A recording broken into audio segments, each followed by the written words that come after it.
Joe Biden may have just uttered his worst ever gaffe, and he is getting roasted for it. The President of the United States is no stranger to humiliating word salads, but his recent outright lie that his late uncle was eaten by cannibals is a new low that has shocked the world. Sky News All Stars James Morrow, Rita, Panahi and James Macpherson take a deep dive into this, plus other gaffes that have the Democrats very concerned.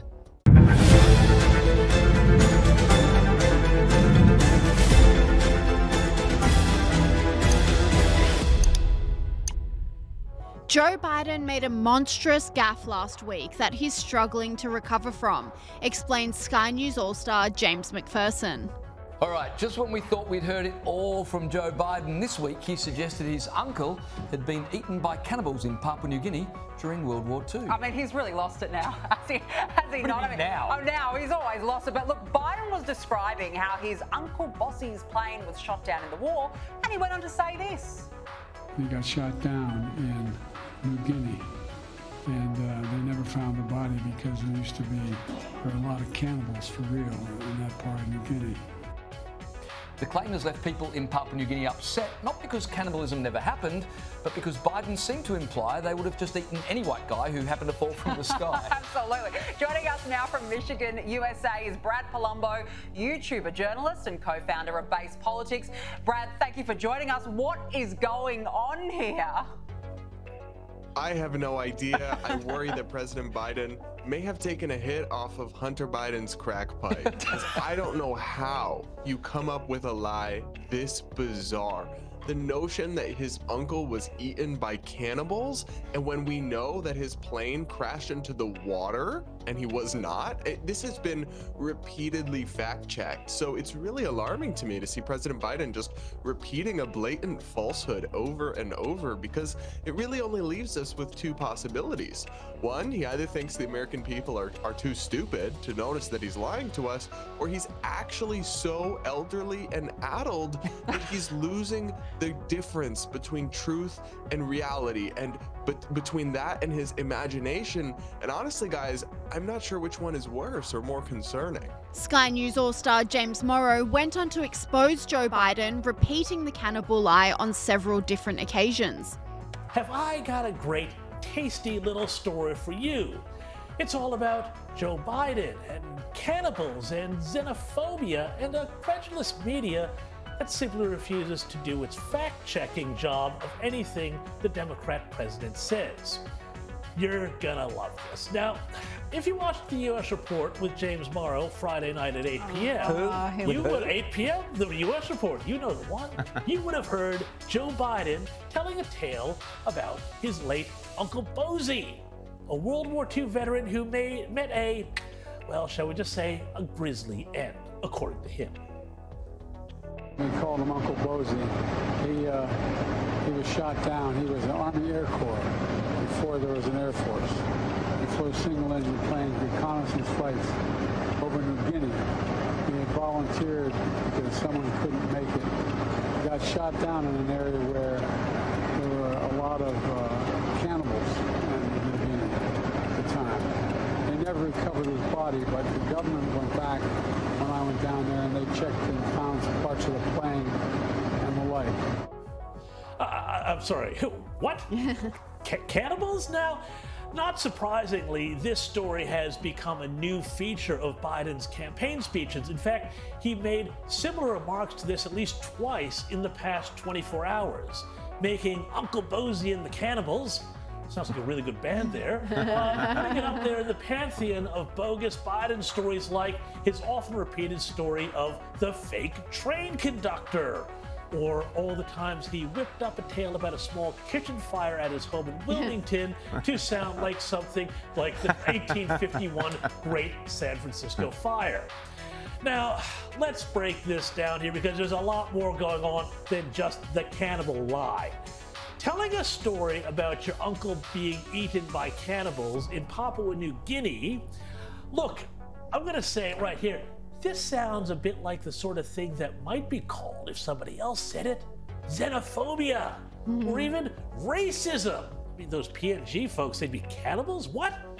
particularly when it has been called out by PNG academics, with academics and officials saying that, quote, hey, we wouldn't just eat any white man that fell out of the sky. Great response there with a bit of humor from them. And even CNN now has called the claims false and misleading, because apparently poor Uncle Bozy went missing over the Pacific Ocean, not over the supposedly cannibal-infested jungles of Papua New Guinea. White House Press Secretary Karine Jean-Pierre tried her best to sweep the bizarre comment under the rug, but the media weren't going to let the president get away with this one. Why is President Biden saying he was shot down, there's no evidence of that? And why is he saying that his uncle was eaten by cannibals? That is a bad way to go. He lost his life. It's not, look, I'm not, we should not make jokes about this. Not. Wait. President Biden said that his uncle was eaten by cannibals. I mean, your last line is for a laugh. It's for a funny statement. And he takes this very seriously. His uncle, who served and protected this country, lost his life serving. And that should matter. And the cannibal fiasco is only the latest of a string of gaffes that has plagued Joe Biden, including a very embarrassing geographical mistake, explains Sky News All-Star Rita Panahi. We need to speak about Joe. President Joe Biden's cognitive decline is hitting new lows. The poor man is dazed and confused, and when he appears lucid for a moment or two, we get bizarre stories and debunked lies. Today, he told us he made it clear to Israel to stay out of Haifa. A little problem there. That's a major city in Israel, the third largest, in fact, after Jerusalem and Tel Aviv. So why is Biden telling the Israelis, don't move on there? And I made it clear to Israelis, don't move on Haifa. It's just not, I mean, anyway, I just, look what we did recently when Israel was attacked. And again, Rita Panahi struggled to make sense of this bizarre story. Bizarre, but it wasn't the only bizarre story Biden has told in the past couple of days. So yesterday, he was in his hometown of Scranton, Pennsylvania. And let's listen to this little tale and see if you can follow what in God's name the president is trying to convey here. I showed up at the off-year convention, and I was in the motel, after the local motel, getting changed after the afternoon session, go back to the evening session. I'd come down with some young activists, a little older than me, but still young activists, who were involved in trying to reform the party. And I was in one of those 8x10 bathrooms, you know, they have shower, toilet, and a sink. And I got a towel on me and shaving cream, and I hear bam, bam, bam at my door, really loudly. And wondering what the hell is that? I thought it was this guy Bob Cunningham on a radio show, and a couple other guys. So I said, okay. It seems Joe Biden's gaffes have become so unbearable that even his devoted fans are avoiding his public appearances. And after thrilling that tiny crowd with his confused tales from, 60 years ago, he hit a local petrol station in Pennsylvania to press the flesh with the locals, only no one seemed terribly excited to see him.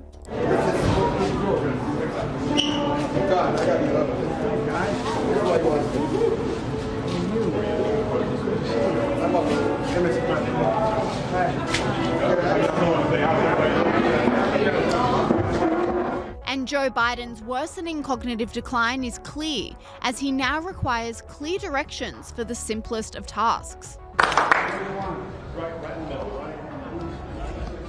Mr. President.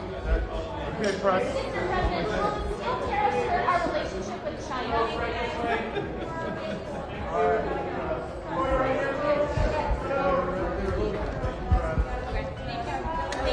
After countless gaffes, many have lost faith in the president, including author and economist Paul Sheard, who says Joe Biden is a weak candidate for the election. You know, I think he is a weak candidate in various ways. I would not be totally surprised if he was swapped out before the election. It's not the main case scenario, but it's a tail risk, or maybe something on the radar screen.